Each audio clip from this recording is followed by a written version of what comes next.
babak baru berkas lengkap ijazah diuji. Ya, menariknya apa? Ya, menariknya adalah apa yang kita perbincangkan ini memang masih panjang. Kalau itu benar-benar pengadilannya itu adalah pengadilan yang benar-benar jujur dan terbuka. Tadi sudah jelas. Ada kemudian fakta-fakta baru yang diungkapkan dari dulu loh itu padahal. Ketika Bitor Suryadi waktu itu dan bahkan Widodo pun pernah dihadirkan di sini. Ini tidak respons polisi, tidak kemudian mengambil. Kalau fair, harusnya orang-orang itu dipanggil, diperiksa. Persis ketika Pasar Pramuka waktu itu entah dibakar, entah terbakar. Itu ada 8 orang yang sudah diperiksa. Sekarang sebenarnya berkas itu masih ada kalau mau dicari. Bisa juga dikejar, siapa tahu di antara 8 orang itu ada kaitannya. Dan saya 8 orang yang dulu ikut terlibat dalam pembakaran Pasar Pramuka, terbakarnya Pasar Pramuka. Nah, tahun berapa ditahan itu 2012 2015. 15. Nah, Oke. 2014 juga. Nah, artinya ada Itu bisa dijadikan saksi menurut betul, itu satu. Yang kedua, banyak banget. Misalnya soal ijazah ini aja. Hadirnya ijazah itu tidak bisa, ijazah itu ansih lah. Karena orang yang ikut serta kuliah benar, ijazah itu muncul dari semua bukti yang ada. Tadi betul dikatakan bahwa semua sudah diperiksa. Kita akan lihat dalam gelar perkara di Mabes Polri tanggal 22 Mei 2020. Semua bukti itu adalah sarjana muda. Tidak ada sarjananya. Sebentar, di semua bukti sarjana muda yang ditampilkan Pak Dirtipidum waktu itu. Oke. Itu Pak sarjana Juandani, muda. Pak Juandani. Pak Juandani waktu itu. Oke. Dan bahkan ini tidak mungkin muncul kalau nggak ada soal KKN dan sebagainya. Sebentar, kan yang ditampilkan sama seperti yang Mas Roy punya. Betul, tapi sarjana kan mudanya di mana? Ada faktor-faktor pendukungnya, nilai-nilai yudisium dan lain sebagainya. Itu ditampilkan di belakang Pak Juandani. Jadi misal MKDU dan segala macam. Ya, terus bukti KKN. Ketika sidang CLS di Solo, misalnya, teman-teman KKN-nya tidak mengenal orang yang ada di foto ini. Padahal ini adalah foto yang tidak jauh dari KKN. Kalau Jokowi mengatakan KKN-nya awal 85 atau 85 awal, kemudian lulusnya November 85, itu dia mesti teman-temannya pasti kenal.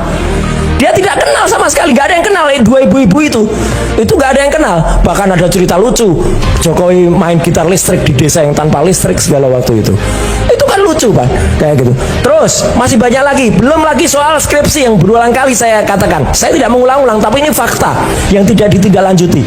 Bagaimana yang namanya Aida Greenberry, putri dari Profesor Ahmad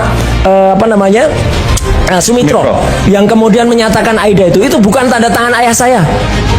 Nama ayah saya belum profesor di situ.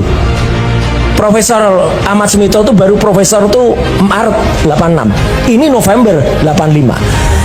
Dari UGM kalau dikatakan betul tadi Pak UGM sudah menyatakan iya, tapi UGM rektor UGM tuh Prof. Ova Emilia tuh mengatakan Jokowi lulus saja 2 kali, November 85, ada juga Oktober 85. Belum lagi mesin canggih buatan UGM namanya LISA, Lean Integrated Service Assistant UGM. Sebentar, Lisa sekarang kemana itu? Nah itu dibredel dan tidak pernah muncul lagi. Pernah muncul lagi? Nggak pernah muncul lagi. Anda sudah kesana ngecek? Sudah nggak ada. Saya cari itu di gedung hitam.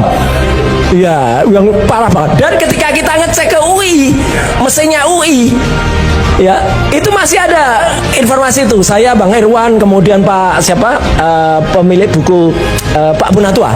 Ya. Oke teman-teman, langsung saja kita telah melihat sebuah cuplikan video yang begitu menarik kita bahas pada saat ini. Nah, maka dari itu teman-teman, mari kita membacakan satu persatu komentar yang ada di cuplikan video tersebut. Di sini ada yang berkomentar mengatakan, cepat mazulkan wapres penuh kepalsuan dan kebohongan. Rakyat Indo jangan sampai redup. Gunakan kebenaran dan demi bangsa dan negara. Jangan sampai hukum di Indonesia ini diobok-obok oleh manusia yang rakus.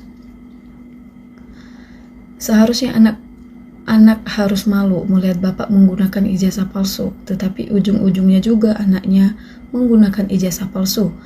Keluarganya apakah tidak malu melihat kepala keluarganya berperilaku seperti begitu? Bahkan anaknya si Gibran pun belum punya ijazah SMA. Apakah Indonesia yang ingin berdaulat akan memilih seseorang yang kena kurap, raga dan jasmaninya sudah puas? Presiden kedua periode ini sangat-sangat memalukan. Negara sebesar Indonesia ini ingin disekolahkan yang tidak pernah jelas, masa dipergunakan ijazah palsu. Demi jabatan dan demi kedudukan yang tinggi atau kepentingan pribadi menggunakan ijazah palsu biar agak terlihat wow di depan masyarakat atau di depan banyak orang. Memang betul si Jokowi dan si Gibran ini membuat jelek nama negara satu Indonesia ini. Hanya mereka berdua lah yang berani menggunakan ijazah palsu sebagai jabatan yang tertinggi. Satunya presiden, yang satunya wapres. Percayalah saja, walaupun ijazahnya Gibran palsu dan memang Gibran ini hanya tamatan SD negeri di Solo. Di bangku SMP dikeluarkan dari sekolah SMP karena Gibran pemakaian narkoba. Oleh Jokowi waktu itu wali kota di Solo, membawa Gibran ke Singapura untuk tidak direhab sambil kurs bahasa Inggris di Singapura. Jadi walaupun ijazah Gibran palsu dan tidak sah, Jokowi tetap kuat dengan kekuatan uang hasil korupsinya. Jokowi bisa merubah dan membayar hakim dan jaksa dengan ratusan miliaran agar supaya Gibran bebas dari ijazah palsu. Buah jatuh tidak jauh dari pohonnya, berarti bapak sama anak sama-sama berkelakuan buruk. Bapaknya masalah ijazahnya, makanya anaknya pun ikut juga dinasti agar tidak terseret ke kasus korupsi. Makanya dipaksakan anaknya jadi wapres dengan menggunakan ijazah palsu sama seperti Jokowi juga. Gibran juga ijazahnya palsu sama dengan bapaknya, lahir dari keluarga pembohong. Semoga hakimnya punya hati nurani berpihak kepada kebenaran, yaitu suara rakyat. Sidang seperti bagaimanapun tidak akan mampu memberikan keputusan soal ijazah Gibran dan Jokowi ini, karena sebelum-sebelumnya hakim pun pasti sudah disogok oleh si Jokowi beserta termu-termunya ikut kerjasama untuk merasuki hakim. Anak dan bapak sama-sama rakus, penipu rakyat, sama-sama tidak punya ijazah asli, berlomba-lomba menggerebek uang negara demi memenuhi politik dinasti walaupun merusak demokrasi. Kalau nggak punya ijazah sarjana berarti nggak usah jadi wapres di negara Indonesia ini. Apakah tidak malu di negara-negara lain yang punya sekolah tinggi, berpendidikan tinggi, tetapi mempunyai ijazah asli, tetapi di negara Konoha ini betul-betul menjadi seorang pejabat atau penduduk tinggi dengan menggunakan ijazah palsu. UGM KPU, Hakim, Polisi, dan Prabowo termakan jasa Jokowi tidak berdaya. Tidak ada jalan lain kecuali kembali ke pengadilan rakyat ke rakyat, karena semua pejabat tinggi sudah busuk semua hatinya. Ingat kalian semua para pejabat atau kedudukan tinggi sekarang, ingat siapa yang membeli kalian, yaitu rakyat biasa yang kalian hina, yang kalian tipu sekarang ini. Akan ada segera saatnya semua masalah Jokowi dan masalah Gibran ini akan berakhir pada waktunya. Jika Gibran tidak segera ditenggelamkan, maka Indonesia tercinta ini akan terus jadi ladang empuk pemimpin-pemimpin hasil naturalisasi, sementara para sarjana asli tidak dihargai sama sekali. Semoga secepatnya wapres diganti dengan Pak Sapri Samnudi. Semoga doanya terkabul. Gibran orang tidak berpendidikan. Masa seorang anak mantan presiden tidak mempunyai ijazah? Apakah tidak malu terhadap ayahnya sendiri? Tetapi dia juga sendiri tidak mempunyai ijazah asli dan tidak menamatkan diri di SMA. Jokowi merasa dicintai rakyat sebesar 83%, sehingga dengan sombongnya mempergunakan kesempatan ini untuk menjadikan anak-anaknya jadi pejabat tinggi di negara ini.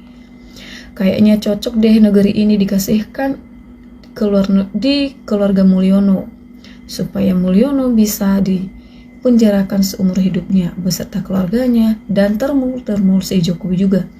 Adili Jokowi dan tangkap Jokowi beserta keluarganya. Usir Jokowi dan penjarakan Jokowi. Setiap pemalsu dokumen yang dipakai untuk syarat administrasi jadi calon pejabat negara harus dihukum dan diadili karena penipu negara dan rakyat NKRI dengan dokumen palsu. Salah Jokowi berat, perusak demokrasi dan konstitusi demi dinasti, menggunakan ijazah palsu demi jabatan tertinggi. Disidangkan 1000 kali pun gak pernah ada sedikit pun dia datang. Yang datang hanyalah termu-termu yang membela si Jokowi yang sudah dirasuki oleh Jokowi dan disogok dengan uang sebanyak mungkin. Hakim itu dari bahasa Arab, hak itu benar. hakim itu lurus di konoha, hakim kaya jalannya. Tetapi keadilan di negara Indonesia ini benar-benar sudah dijual belikan. Hukum di Indonesia ini harus ditegakkan dan harus diadili Jokowi secepat mungkin. Jangan biarkan orang-orang pembohong atau seperti si Jokowi beserta Gibran ini memasuki kedudukan tertinggi lagi di Indonesia ini. Makzulkan si Gibran dan tangkap Jokowi, adili Jokowi segera mungkin. Memang betul-betul yang benar, yang kuliah yang setinggi-tinggi mungkin memiliki ijazah tetapi tidak pernah dipandang, tetapi yang ijazahnya asli tidak pernah diperdulikan. Malah ini ijazahnya palsu akan diterima sebagai pejabat atau presiden di negara Republik Indonesia ini. Oke teman-teman, sekian saja video kita kali ini. Sampai jumpa di video berikutnya.